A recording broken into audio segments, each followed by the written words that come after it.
So we're going to be pressing in the cams now. What's important here is that you support the inner race of the ball bearing. It's a front cam that's going to be pressed in here. The rear is just going to be guided in here. Will slide right in like this. If you don't support the inner race of the ball bearing, you will put a cross load on the bearing and you can easily damage it. You can buy a support block online or you can fabricate your own, like what I did. Just gonna show you guys real quick how I made it. This is basically just 3 pieces of hardwood, 2 of them drilled through with a hole saw, and the third one just stuck on there as a base. The hole is deep enough for a 13/16 socket to go all the way in so that you can shim accordingly with different size of washers. It takes a bit of time to work out the thickness of washers and how many washers you need. For me, it's just 2 washers. And it's the perfect height. So the Camplate rests on the block, but the inner race is supported as well. You need an O-ring on here to center the socket on the Camplate. You might want to do that before you install the bearings. It's a lot easier. There's 2 holes here. It's just to stop the Camplate from moving. So put it on here.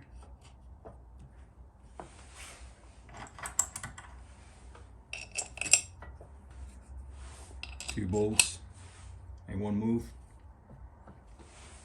Before you put the chain on the cams, you want to mark the inside of the gear as well. So you get a timing mark over here. Just mark it on the inside as well with a permanent marker, because as you're pressing in the cams, you can still verify whether or not they are on time. I marked the chain. As I took it off, this was on the outside, but Harley did a pretty cool thing. One of the links on the chain is dark colored, and that faces the Camplate.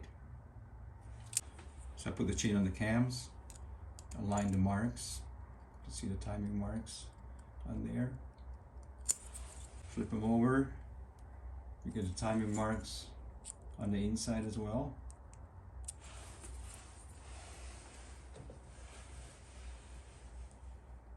Put some lube on the journal here. The inner race.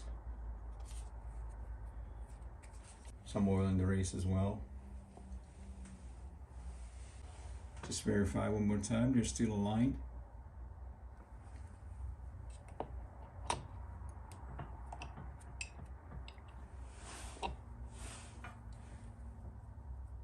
I got a 7/8 socket here. It makes contact down here. It's not pressing on the edge of the journal.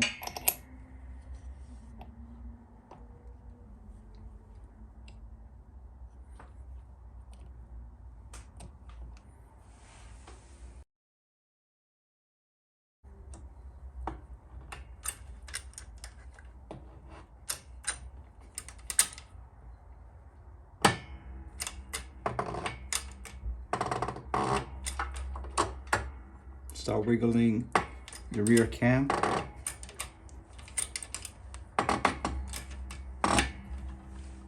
It's going in nicely.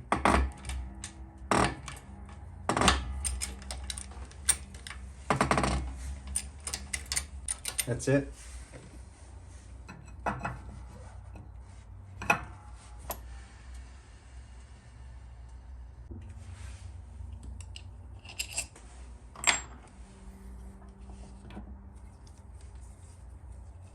All right, make sure there's no binding.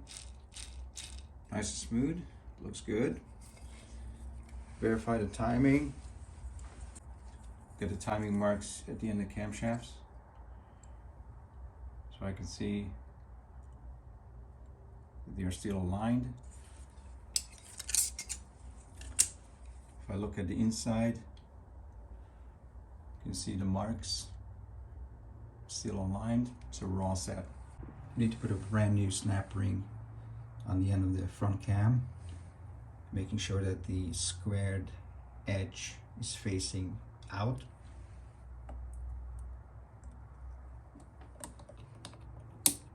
That's it. Now we're going to flip it over and install the secondary tensioner.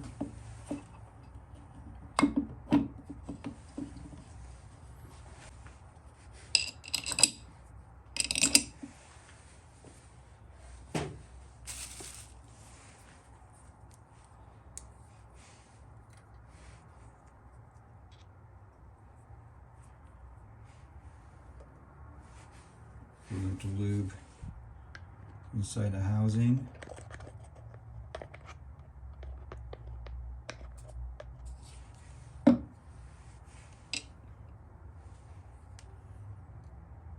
Make sure you have the little spring in there.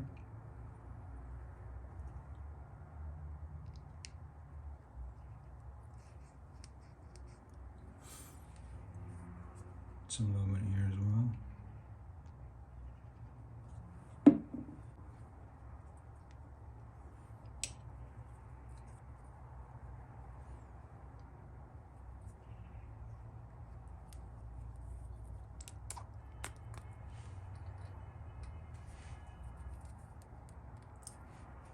The retainer back in here.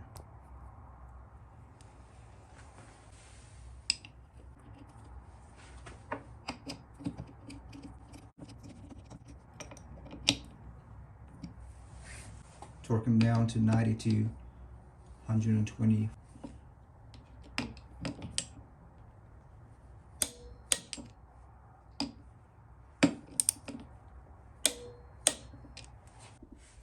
Just going to put some assembly lube on the chain to get it on the pad as well.